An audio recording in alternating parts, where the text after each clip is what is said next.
Hi there, that's me, Tessa, 3 months shy of 60, tumbling and stretching on my Antsy Pants tumbling mat. I'm a kid at heart. I'm also a former gymnast and a former gymnastics coach. And I can tell you that this mat is the real deal. It's exactly like what you would find in a gym, equipped with world-class gymnastics equipment.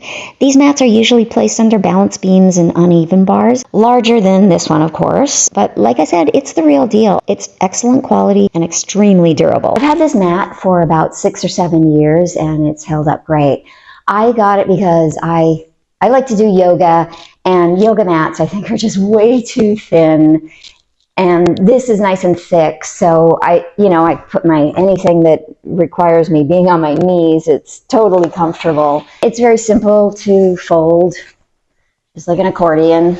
I keep it open because I store mine behind my couch. I just slide it right in there. It takes up no room, so I love that. It does have these handy little handles, although mine is missing here because I used to always pull on that one handle every time I pulled it out from behind my couch, and it finally came off. But just don't do that and your handles will last forever. It has Velcro on the bottom, so you get several mats and attach them together and have a really long tumbling area for your kids or yourself. When you put it on the rug too, it doesn't shift around like it would on a hardwood floor. Just stays in place right there. See, you can hear that, right? So it's in there pretty good. I love this mat. It's really fun. It's perfect for yoga and tumbling.